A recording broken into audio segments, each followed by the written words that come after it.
Hi friends, Paula Gradney Garner here from Boston Avenue Church. I'm the Director of Young Children's Ministries and Boston Avenue Weekday School. I'm coming to you today with session 2 of our VBS in a bag. Do you have your bag? It might look something like this, might be a different color, so go grab your bag, and we've got lots of fun things and stories to share today. Okay, now it's time for our opening, so will you join me? Get your arms ready. God, we are here to learn about you. We are here to grow in our love for you. And we are here to grow in our love for our neighbors. So I've got a special friend today who's going to help us learn all about growing our love in God and for our neighbors. You might know her as Mrs. Ed. Mrs. Ed, come on in. Thank you, Paula. It's good to see you all today. I just want to let you know our Bible verse for the day is love is patient, love is kind. You find it in 1 Corinthians 13.4. Our book today, Who is My Neighbor? I hope you like it. Once there was a town where only blues lived. There were navy and indigo and aqua, sapphire, powder blue, and midnight blue. They planted irises and forget-me-nots and feasted on blueberries and blue cheese. They sailed on the blue waters. The blue jays perched on branches and brilliant blue cracker butterflies shimmered. The blues thought they were the coolest colors. The yellows lived in a different town. They were gold and bronze, lemon and mustard, canary and pale yellow. They planted sunflowers and daffodils and feasted on bananas and butterscotch pudding. They traveled on yellow brick roads, goldfinches perched on branches, and busy yellow jackets buzzed. The yellows thought they were the hottest colors. The blues and yellows did not like one another very much. A blue says, "Be careful of the yellows. We are better than they are. They are not our neighbors." They warned their children not to go near the others. The yellows said, "Be careful of the blues. We are better than they are. They are not our neighbors." For years, the blue said there was no such thing as a good yellow, and the yellow said there was no such good thing as a good blue.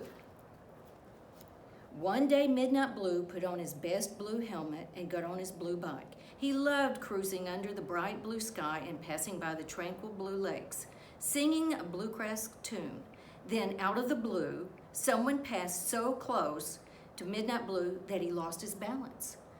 Bump, thump, Midnight Blue tumbled to the ground. His knees started to turn black and blue.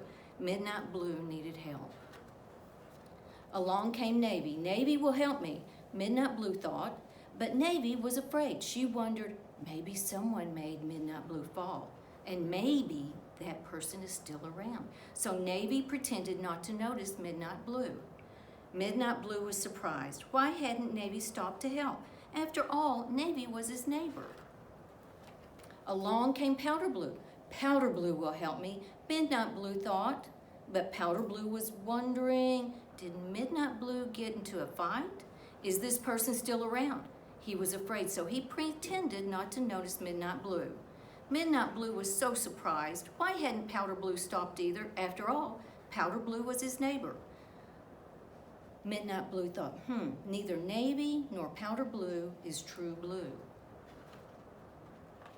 Along came Lemon. Oh no, a yellow, thought Midnight Blue. A yellow will only make things worse. Maybe this yellow will steal my books. But Midnight Blue wasn't the only one who was scared. Lemon worried about helping Blue. What if that Blue wanted to trick her? What if that Blue jumped up and took her bike? Maybe she should just hurry by. But Lemon didn't hurry by. She decided to help. She didn't steal his books. She picked him up. She lifted Midnight Blue from the dirt, handed him his helmet, and helped him get back on his and helped him get on the back of her bike. Then she took him to her doctor. While they waited, Lemon got Midnight Blue a butterscotch cookie. It wasn't broken, but still delicious. Midnight Blue said, "You're a good yellow, not like the others. Most yellows are good," Lemon said. "So are most blues," Midnight Blue said. And he smiled. He pulled out a small bag of blueberries and gave some to Lemon. They were a little squished, but still yummy. When Dr. Gold came out, Midnight Blue was still a bit frightened. Dr. Gold was another yellow, but Dr. Gold smiled at him. He shined a yellow light into his eyes, checked to make sure nothing was broken, and put a bandage on each knee. And the doctor said, "You're good as gold." Midnight Blue turned to Lemon and said, "Thank you for helping me. I would like you to be my friend." Lemon nodded, "Of course, a good friend." When Midnight Blue returned to his town, he told all the Blues what had happened. It wasn't at all what they expected to hear. He said Lemon didn't pass by. Lemon did not look the other way. Lemon helped. And so did Dr. Gold.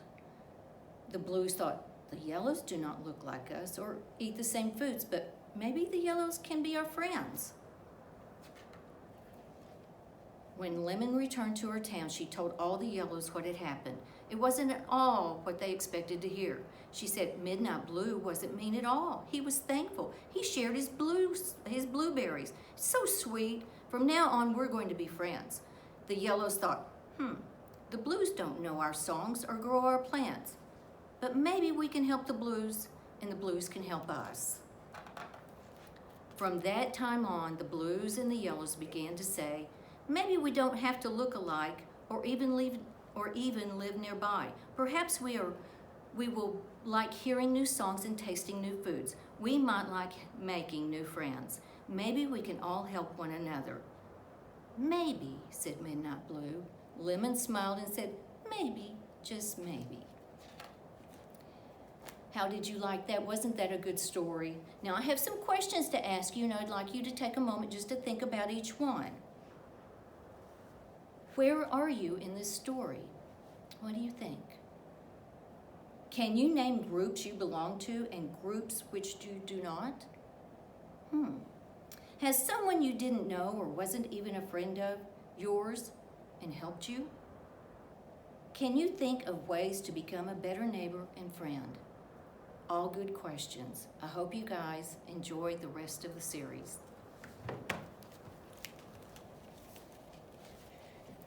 Our craft for this session is a lacing board. Some of them look like this, where you've got the board and you've got your lace and you can lace around it.